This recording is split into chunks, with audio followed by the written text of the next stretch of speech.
जय हिंद। नमस्कार। आप सभी का स्वागत है हमारे यूट्यूब चैनल शिक्षा पथिक पर।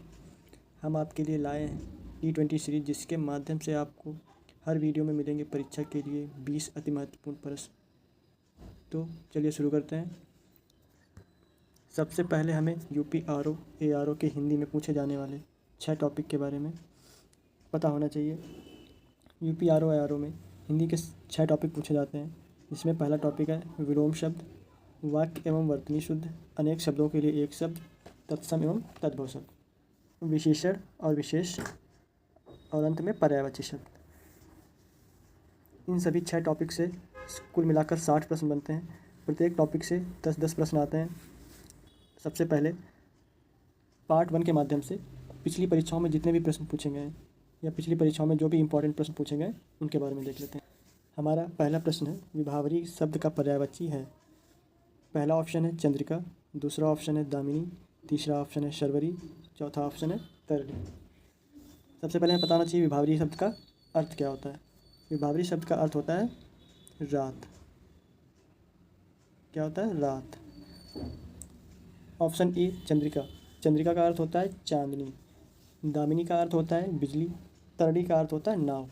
तो हमारा ऑप्शन कौन सा बचा? सी। तो सही ऑप्शन क्या हो जाएगा? शर्वरी। विभावरी शब्द का पर्यायवाची शब्द क्या है? शर्वरी। अगला प्रश्न, निम्नलिखित में से कौन सा शब्द सिंह का पर्यायवाची नहीं है? ऑप्शन ए केहरी, ऑप्शन बी शार्दूल, ऑप्शन सी मृगेंद्र, ऑप्शन डी व्याल। सही ऑप्शन हो जाएगा हमारा व्याल। व्याल का अर्थ क्या होता है? सर्प। व्याल का अर्थ क्या होता है? सर्प। केहरी, शार्दूल, मृगेंद्र सभी शेर के ही पर्यायवाची शब्द हैं। हमारा अगला प्रश्न है अहि शब्द का पर्यायवाची है।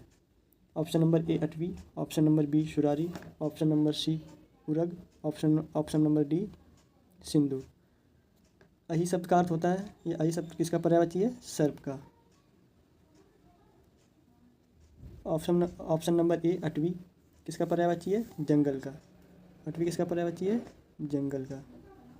शुरारी किसका पर्यायवाची है? देवता का। और सिंधु किसका पर्यायवाची है? सागर का। तो हमारा सही ऑप्शन क्या हो जाएगा? उरग। उरग किसका पर्यायवाची है? सर्प का पर्यायवाची है। अगला प्रश्न, शुद्ध वाक्य का चयन कीजिए। ए मेरा और आपका संबंध घनिष्ठ है, बी मेरे और आपके संबंध घनिष्ठ है, सी मेरा और आपका संबंध घनिष्ठ है, डी मेरे और आपका संबंध घनिष्ठ है। तो इसमें सही उत्तर हो जाएगा ऑप्शन नंबर बी। सही उत्तर क्या हो जाएगा? Option number B. अगला प्रश्न, शुद्ध वर्तनी वाला शब्द चुनिए।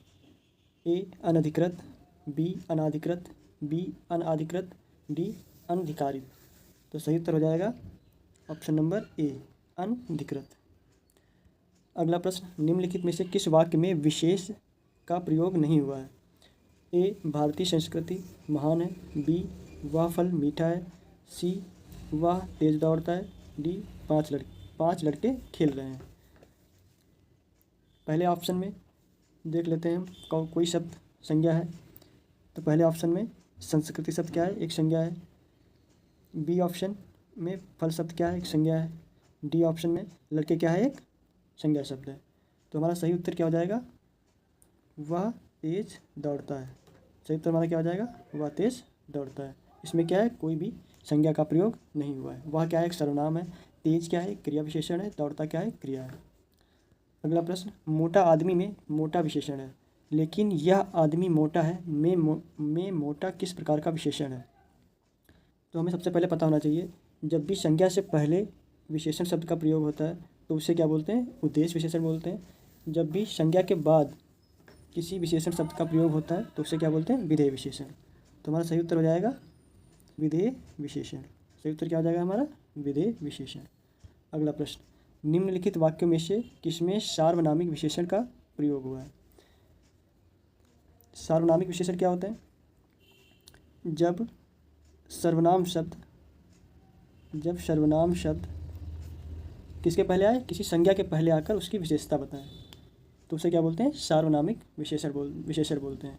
या किसी चीज़ की ओर इंगित करे या इशारा करे। तो इसमें ऑप्शन नंबर सी क्या हो जाएगा हमारा? सही हो जाएगा। ऑप्शन नंबर सी क्या हो जाएगा? सही हो जाएगा। यह घर मेरा है। तो इसमें यह क्या है? एक सर्वनामिक विशेषण है। अगला प्रश्न, निम्नलिखित में से अशुद्ध वाक्य है।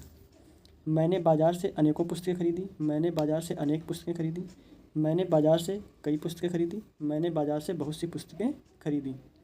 तो सही उत्तर हो जाएगा ऑप्शन नंबर बी, मैंने बाजार से अनेक पुस्तकें खरीदी। अनेक का बहुवचन अनेकों नहीं होता है, अनेक खुद ही एक क्या है, बहुवचन शब्द है। अगला प्रश्न, वह लड़का बहुत सुंदर है। इस वाक्य में बहुत क्या है? सबसे पहले देख लेते हैं। ए ऑप्शन विशेषण, बी विशेष, सी प्रविशेषण, डी क्रिया विशेषण। तो सही उत्तर हो जाएगा हमारा ऑप्शन नंबर सी, बहुत क्या है, प्रविशेषण है। प्रविशेषण क्या होता है? जो शब्द किसी विशेषण की भी विशेषता बताते हैं तो उसे क्या बोलते हैं? प्रविशेषण बोलते हैं। यहाँ पे बहुत किसकी विशेषता बता रहा है? सुंदर की विशेषता बता रहा है। सुंदर क्या है? पहले से ही एक विशेषण है। अगला प्रश्न, आकाश का पर्यायवाची शब्द नहीं है, डी। बाकी तीनों क्या हैं? सब आकाश के ही पर्यायवाची शब्द हैं। अगला प्रश्न, अग्नि का पर्यायवाची शब्द नहीं है।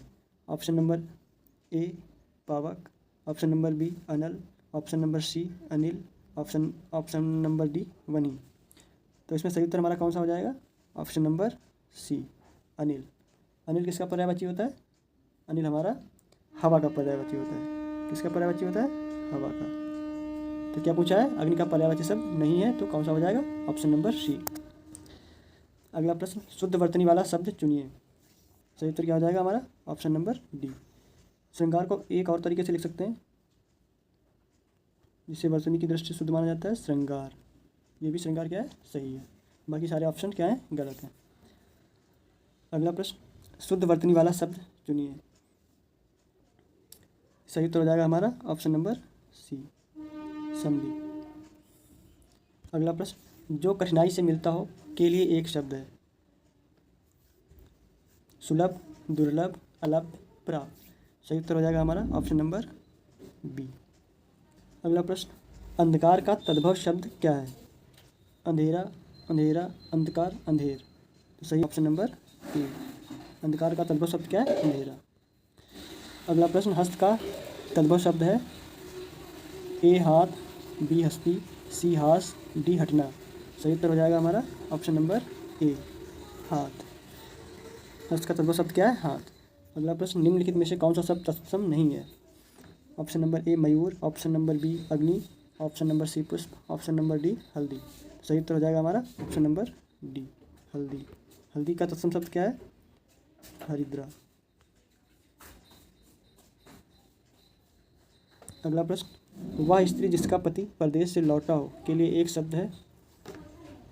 आगत पतिका, बी प्रोषित पतिका, सी खंडिता, ऑप्शन नंबर डी स्वाधीन पतिका। तो सही उत्तर हो जाएगा हमारा आगत पतिका। प्रोषित पतिका का मतलब क्या होता है? प्रोषित पतिका का मतलब होता है जिसका पति अभी अभी क्या हो, परदेश गया हो, उसे क्या बोलते हैं? प्रेषित पतिका। आखिरी प्रश्न, वर्तनी की दृष्टि से शुद्ध शब्द है। ए पूजनी, बी पूजनीय, सी पूज्य, डी पूजनीय। तो सही उत्तर हो जाएगा हमारा पूज्य। हालांकि पूजनीय भी क्या है? सही शब्द है, लेकिन सबसे ज़्यादा सही कौन सा है? हमारा पूज्य। तो हमारा आंसर क्या हो जाएगा? पूज्य। वीडियो अगर अच्छी लगी हो तो T20 सीरीज़ की अगली वीडियो के लिए चैनल को सब्सक्राइब करें। धन्यवाद।